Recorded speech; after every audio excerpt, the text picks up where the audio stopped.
እንግዲህ ይሄኛው ሳይታችን ሙሉ ለሙሉ ግንባታ የተጠናቀቀለት ካርታ ያወጣለት ነው። ሙሉ ለሙሉ ህንጻው ያለቀ ስለሆነ 50% ከፍለው 50%ቱን ከፈለጉት ባንክ ጋር ማያያዝ ይችላሉ።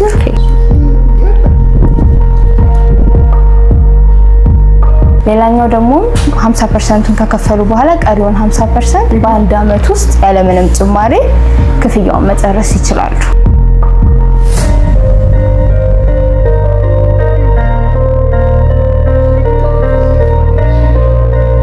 ሙሉ ዋጋውን ለሚከፍል ደንበኛ 20% እውነተኛ ቅናሽን ይዘን መጥተናል። አሁን ላይ ለደንበኞቻችን ይዘን የመጣ ነው ቦሌ ደንበር ኤግዛክት ሎኬሽኑ ጋዜቦ አደባባይ ጋር አፓርትመንት ይዘን መጥተናል። ሚክስድ ዩዝ የሆነ አፓርትመንት ነው ይዘን የመጣ ነው። ባለ አንድ መኝታ ካየን ቶታል ዋጋው 5.1 ይሆናል ሙሉ ዋጋው።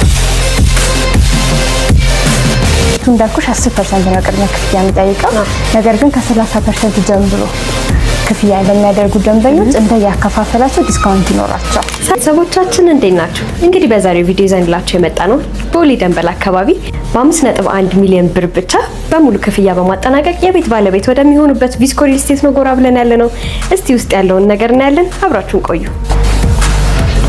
ሰላም እንዴት ነሽ? አለን። እንኳን ደህና መጣሽ። እንኳን ደህና ቆይሽ። እሺ በትክክል ነኝ። ሰላም እንዴት ነሽ? ሰላም እንዴት ነሽ? እንኳን ደህና መጣሽ።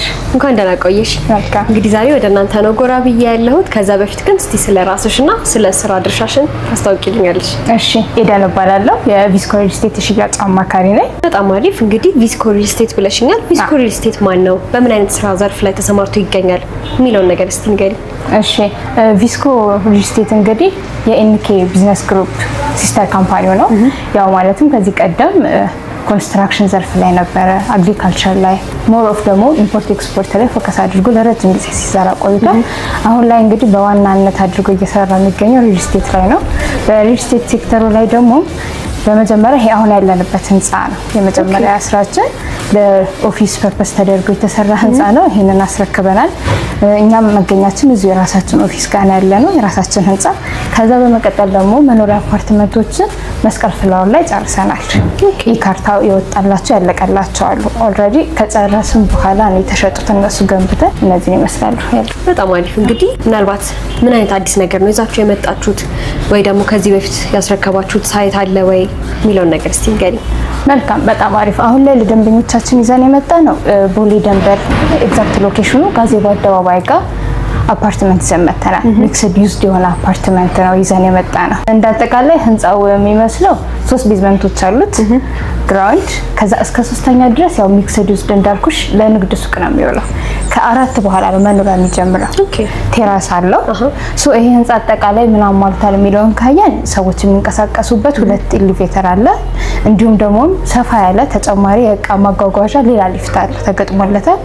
የከርሰ ምድር ውሃ ያለው በየፍሎሩ የራሱ የሆነ ጋርቤጅ ሹተሮችን የያዘ በቂ የሆነ ፓርኪንግን ያለው ይህንን ሁሉ ያማከለ ነው ሳይታችን።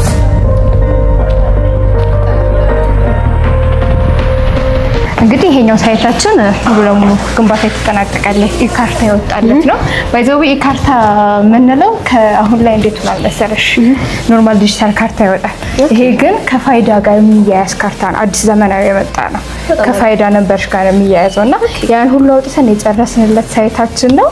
አጠቃላይ ህንጻው G+18 ነው። 2 ሊፍቶች አሉት፣ ስታንድ ባይ ጄኔሬተር፣ የከርሰ ምድር ውሃ ያለው፣ ጋርቤጅ ሹተር በየፍሎሩ ያለው ሁሉን ያማከለ ነው። እስኪ ሳምፕል ሩሞቹን ደግሞ ላሳይሽ። ደስ ይለኛል።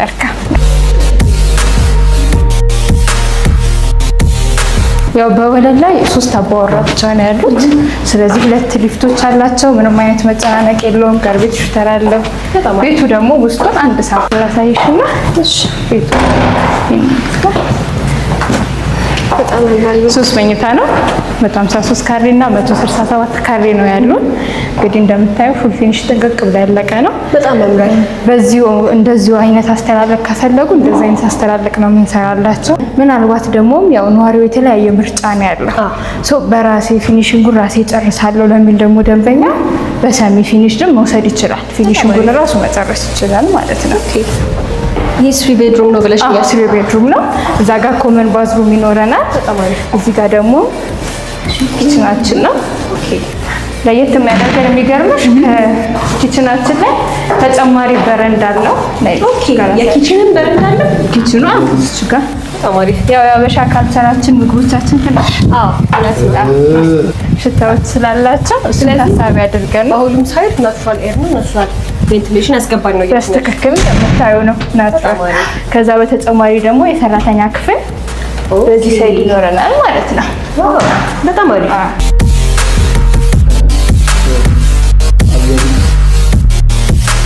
እንደዚሁ መኝታ ቤቶቻችንን ሰፋፊ ናቸው። መኝታ ክፍሎቻችንን ላሳየሽ።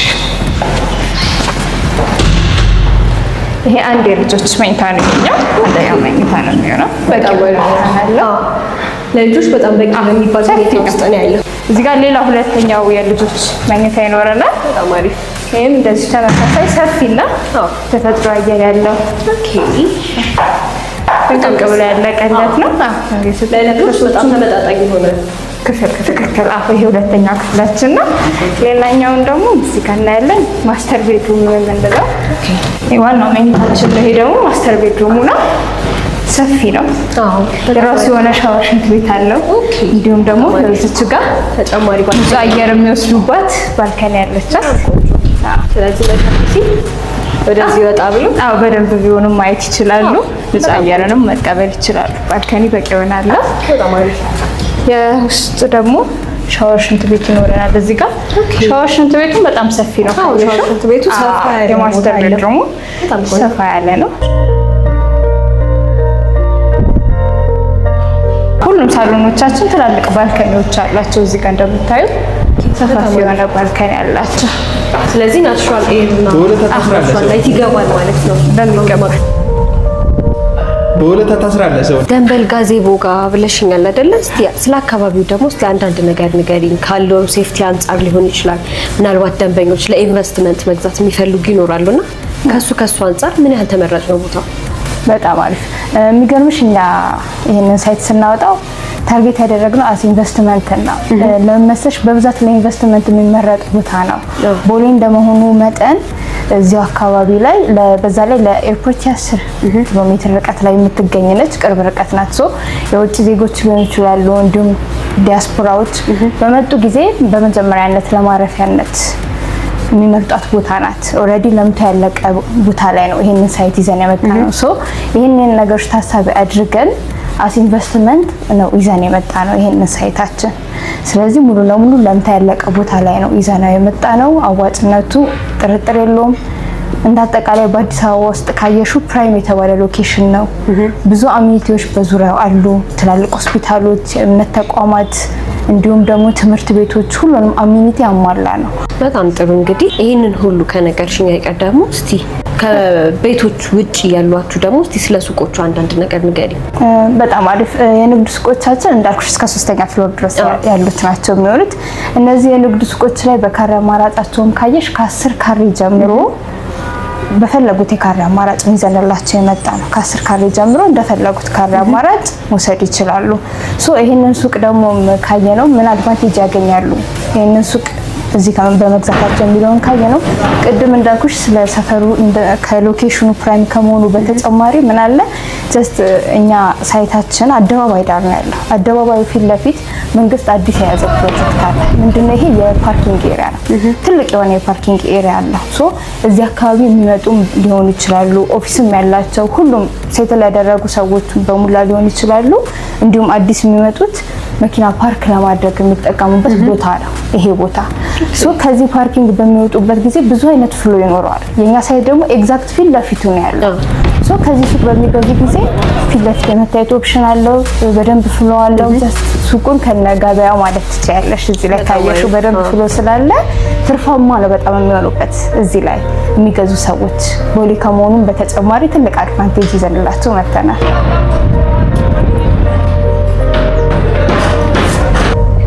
ሰላም እንዴት ነሽ? እንኳን ደህና መጣሽ። እንኳን ደህና ቆየህ። እንግዲህ ቢሮ ውስጥ ትንሽ ቆይታ አድርጌ ነበረ እና እዚህ ቦታ ድረስ ተገኝቻለሁ የሚባለውን ነገር እውነት ነው ወይስ ምንድን ነው የሚለውን ለማየት እስቲ ስላለው የግንባታ ሂደት ደግሞ አንተ ትንሽ ታብራራልኛለህ? ያው መልካም። እንደምታየው ሳይታችን የሚገኝበት ሎኬሽን ጋዜቦ ዋሽንግተን አደባባይ ፊት ለፊት ነው የሚገኘው። ያው በአካባቢው መሰረተ ልማት የተሟላለት ኤሪያ ላይ ነው የምንገኘው።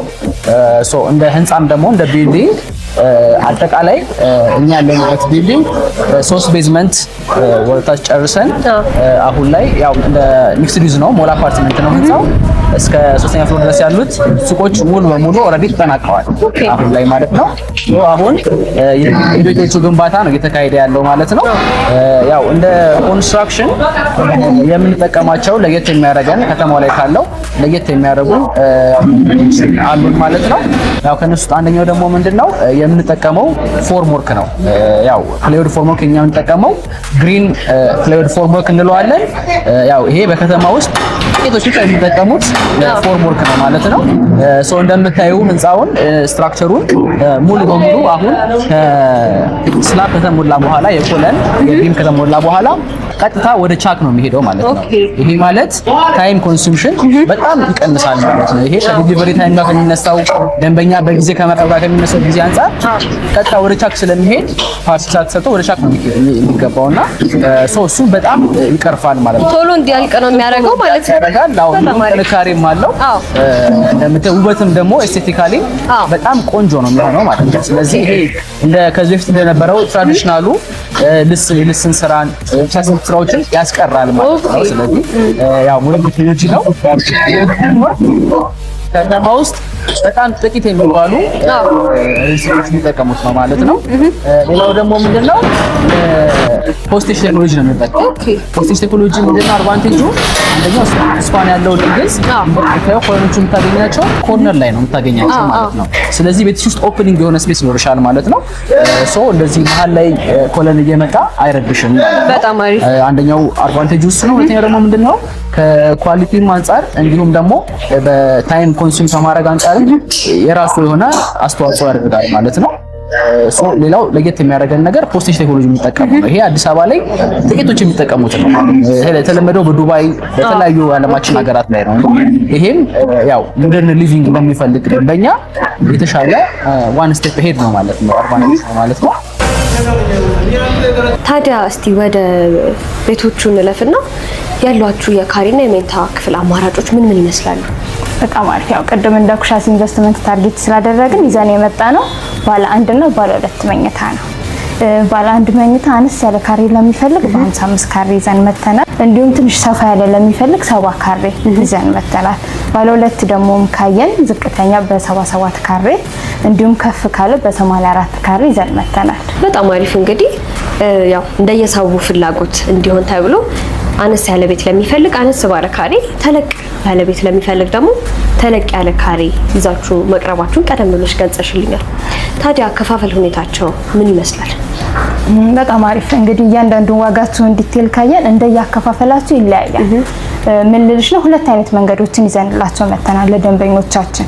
ሙሉ መክፈል ለሚፈልግና በረጅም ጊዜ አከፋፈል መክፈል ለሚፈልግ ዲቴል እያንዳንዱን እንየው። ሙሉ መክፈል ለሚፈልግ ደንበኛ አሁን ለምሳሌ 55 ካሬውን ባለ 1 መኝታ ካየን ቶታል ዋጋው 5.1 ይሆናል ሙሉ ዋጋው።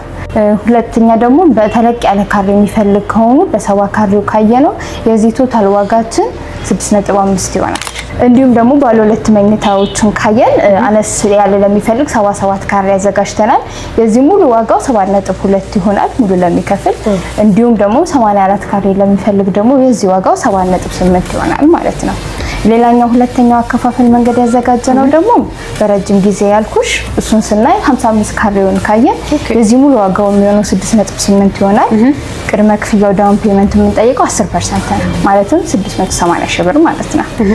ሰፋ ባለው ካሬውን በ70 ካሬውን ካየን የዚህ ቶታል ዋጋው የሚሆነው 8.7 ይሆናል። አጠቃላይ ቅድመ ክፍያው ከ870 ሺህ ብር ይሆናል ማለት ነው 10%። ባለ 2 መኝቶቹ ጋርም ከመጣን 77 ካሬውን ስናይ የዚህ አጠቃላይ ዋጋው 9.6 ይመጣል። ቅድመ ክፍያው 960 ሺህ ብር ይሆናል። እንዲሁም 84 ካሬውን ካየን አጠቃላይ ዋጋው 10 ሚሊዮን 500 ሺህ ይሆንና ቅድመ ክፍያው ደግሞ 1,50,000 ብር ይመጣል ማለት ነው። በጣም አሪፍ እንግዲህ አሪፍ ኢንፎርሜሽን ነው እየነገርሽኝ ያለሽው። ታዲያ እስቲ እናንተ ይዛችሁት የመጣችሁት ኦፈር አለ፣ ዲስካውንት ኦፈር አላችሁ። በዛ ላይ ደግሞ እስቲ ቀሪውን ደግሞ ያከፋፈል ሁኔታ ምን ይመስላል? በጣም አሪፍ። እነዚህ አሁን ከነገርኩሽ ሙሉ ለሚከፍል ሰው ከተሰጠ የዲስካውንት ኦፈር በተጨማሪ በረጅም ጊዜ አከፋፈል ለሚያደርጉ እንደ አከፋፈላቸው መጠን ዲስካውንቶችን ይዘን መጥተናል። ከ30% ድርጅቱ እንዳልኩሽ 10% ነው ቅድመ ክፍያ የሚጠይቀው። ነገር ግን ከ30% ጀምሮ ክፍያ ለሚያደርጉ ደንበኞች እንደያከፋፈላቸው ዲስካውንት ይኖራቸዋል አውጥተናል።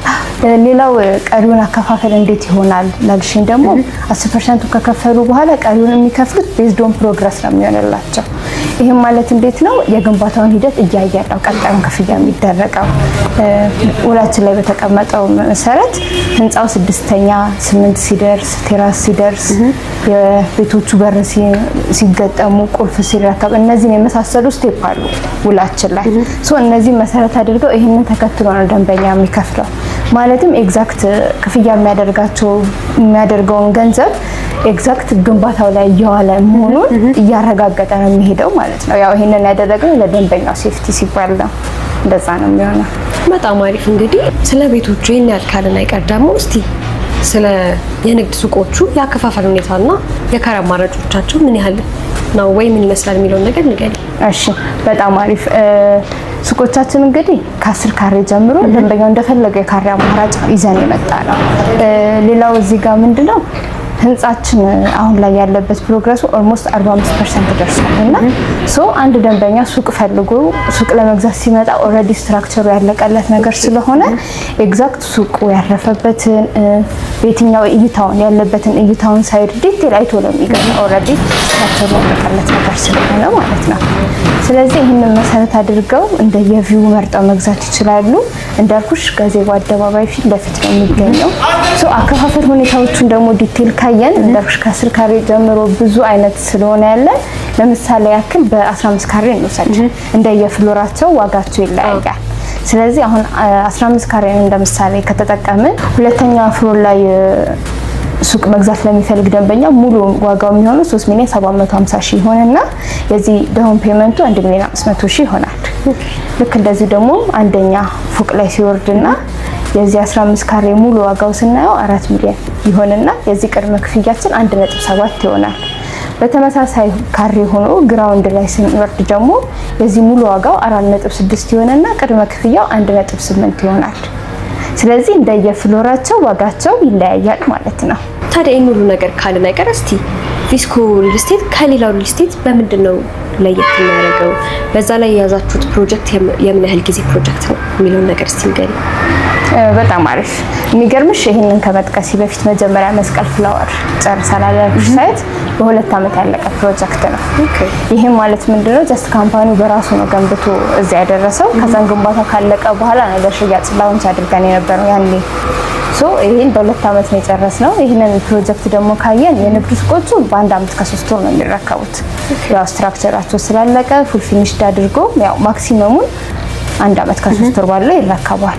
ወደ አፓርትመንቱ ከመጣን ደግሞ ያው ግንባታው 45% ስለደረሰ ኦልሬዲ አሁን ላይ ላውንች ስናደርገው 45% ገንብተን ያወጣል።